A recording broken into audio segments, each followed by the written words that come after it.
Manusia itu aneh tapi nyata. Dia mengharapkan sesuatu baik buat dia, tapi dia tidak mau berbuat baik juga kepada orang lain. Semua anaknya meninggal. Hartanya habis. Orang-orang yang dekat dengan dia pergi semua tinggalkan dia. Bagaimana Tuhan menolong dia?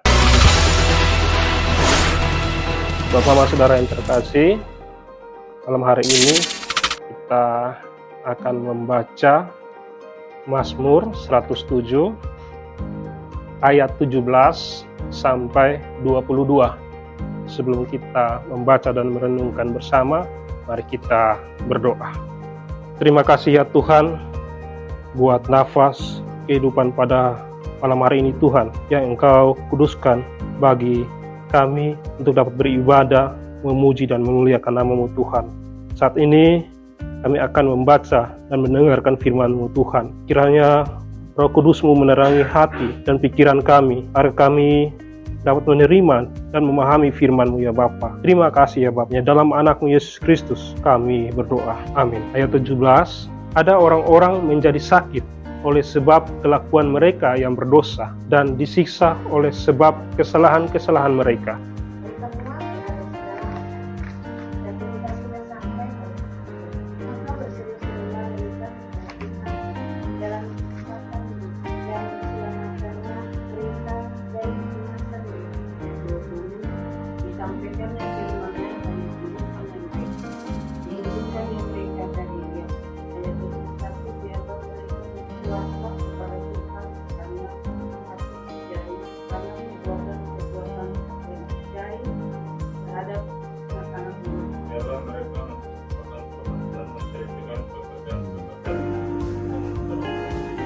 Demikian jauh pembacaan firman Tuhan. Shalom. Malam hari ini kita diberi kesempatan untuk belajar dari Mazmur 107 dengan tema berseru, berharap, bersyukur kepada Tuhan Sang Penyembuh. Dari apa yang kita sudah baca dari ayat 17 sampai 22, sebenarnya kalau kita baca baik-baik, kita sudah bisa dapat dia punya benang merahnya, dia punya maksud dan tujuan dari bacaan kita malam hari ini. Nah, berkaitan dengan tema hari ini, berseru, berharap, dan bersyukur kepada Tuhan Sang Penyembuh. Ini ada kaitan dengan kelakuan kita. Kenapa ada kaitannya dengan kelakuan manusia? Karena manusia itu aneh tapi nyata. Aneh nyata dari mana? Manusia itu mau yang baik, tapi yang dilakukan adalah yang jahat. Perbuatan yang merugikan orang lain. Dia menginginkan baik, tapi dia malah berbuat tidak baik terhadap orang. Salah satu contohnya, kita hidup bertetangga. Kita mengharapkan tetangga itu baik dengan kita. Namun terkadang kita duduk, kita gosip, orang punya nama. Itu yang terjadi. Kita bisa lihat di lingkungan kita. Kita berharap pekerjaan yang baik. Namun terkadang ketika kita dapat pekerjaan yang baik, malah ada orang-orang tertentu yang memanfaatkan pekerjaan itu untuk menguntungkan diri sendiri. Nah, itu yang saya tadi katakan bahwa manusia itu aneh tapi nyata. Dia mengharapkan sesuatu baik buat dia, tapi dia tidak mau berbuat baik juga kepada orang lain. Nah, orang-orang ini pada akhirnya hidupnya sulit sendiri, menderita sendiri, susah sendiri. Nah, orang-orang ini juga ketika berada pada titik yang tadi saya jelaskan bahwa susah sendiri, menderita sendiri, atau mengalami keterpurukan, ini orang pasti akan berseru, meminta pertolongan, dia mengharapkan pertolongan. Nah, menjadi pertanyaan, apakah permintaan pertolongan seruannya itu berbalas bantuan atau begitu saja? Atau begini, ketika dia mengharapkan baik dari orang, tapi dia menceritakan orang, tetangga pun naik, nama tidak baik. Ketika dia susah, dia minta tolong, apakah tetangga ini datang tolong dia, atau tolong dengan hati yang tulus, atau hanya datang dengan keterpaksaan? Itu yang kita bisa lihat dalam kehidupan kita. Namun coba kalau kita lihat, orang yang baik, dia ada dimanapun, dia selalu menunjukkan kebaikan. Ketika dia mengalami masalah, kita lihat dia meminta tolong. Tanpa meminta tolong, orang hanya mendengar saja, dengan sendiri orang datang untuk menolong dia. Menjadi pertanyaan, apa keruan itu, permintaan pertolongan itu, berbalas bantuan atau menguap begitu saja? Pihak mana yang pastinya akan memberi pembebasan atau bukan sekedar janji saja? Bapak Mama Saudara yang terkasih, dalam bacaan kita malam hari ini, Mazmur 107 adalah mazmur yang berisikan sebuah nyanyian syukur. Tuhan diproklamirkan sebagai pribadi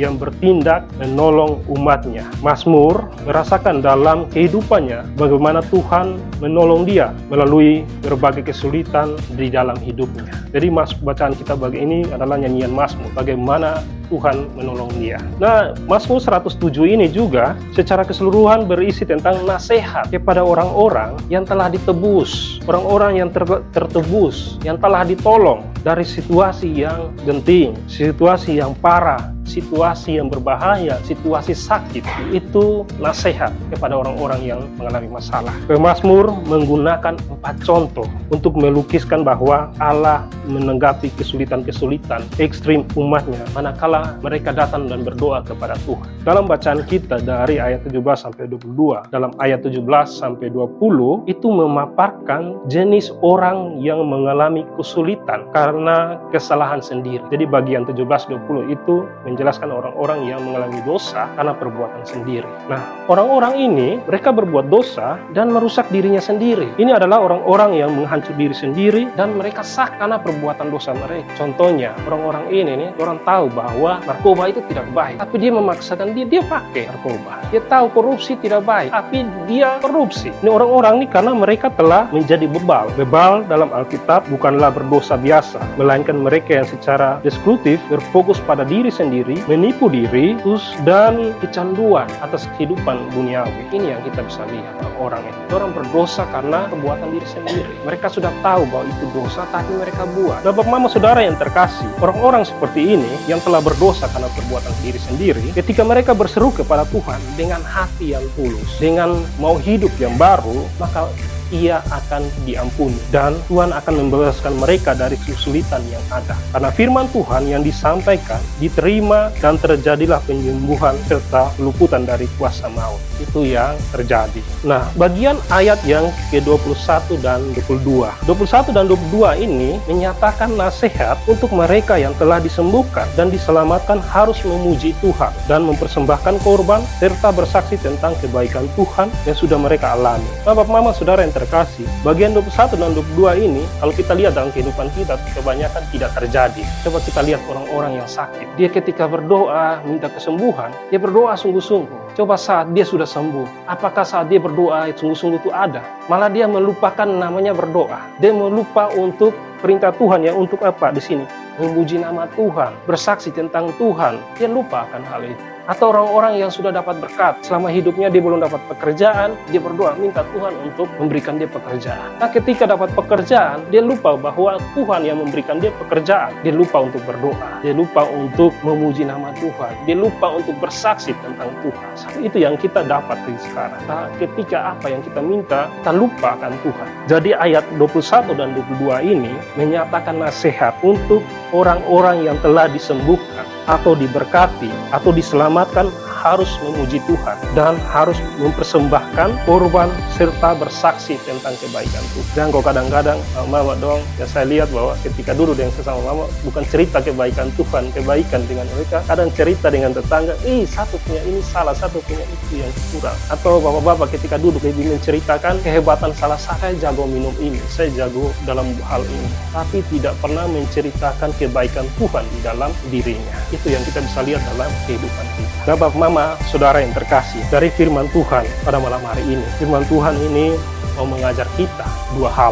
Yang pertama, berseru dan berharap pada Tuhan. Hidup yang penuh dengan liku-liku sering mengantar kita pada tantangan dan peluang serta pilihan. Kesalahan bisa saja terjadi, tapi bukan berarti langkah harus berhenti. Jikalau kita sedang mengalami kesesakan, mari sambil menyadari bahwa Allah mungkin sedang menghukum kita. Kita masih dapat berharap akan kemurahannya dan berseru kepadanya dengan iman, sambil memohon pengampunan dan pertolongannya. Yakin bahwa Dia akan menolong kita. Bapak mama saudara yang saudara terkasih, dari firman Tuhan juga kita belajar bahwa harus bersyukur pada Tuhan. Kita harus belajar bersyukur kepada Tuhan. Kenapa dimasukkan bersyukur kepada Tuhan? Berbicara tentang bersyukur, ada yang mengartikan bersyukur itu ketika dia mendapatkan sesuatu berkat, kesembuhan atau berkat dari pekerjaan, ulang tahun. Namun dalam Alkitab kita, ajaran kita tidak serta-merta seperti bersyukur. Ada banyak hal, yaitu harus mengucap syukur dalam segala hal.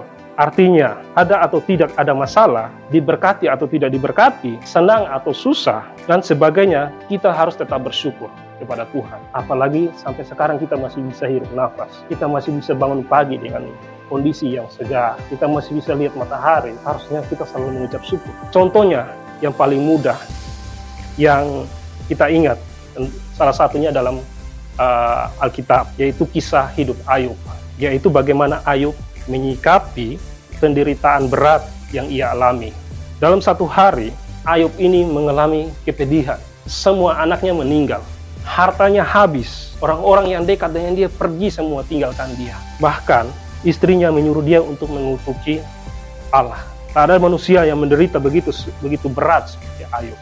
Namun apa yang kita bisa pelajari dari Ayub ini? Ayub tetap bersyukur kepada Tuhan. Dalam Alkitab dia berkata, dengan telanjang aku keluar dari kandungan ibuku, dengan telanjang juga aku akan kembali ke dalamnya. Tuhan yang memberi, Tuhan yang mengambil, terpujilah nama Tuhan. Ayub pasal 1 ayat 21. Ayub telah membuktikan bahwa sekalipun dalam penderitaan berat, ia mampu menjalankan kehendak Allah untuk bersyukur dalam segala hal. Jika Ayub bisa, bagaimana dengan kita? Kita tidak mengalami masalah seberat Ayub. Seharusnya kita bisa untuk bersyukur dalam segala hal. Kiranya firman malam hari ini boleh memberkati kita dan hidup kita boleh bertumbuh di dalam iman. Amin.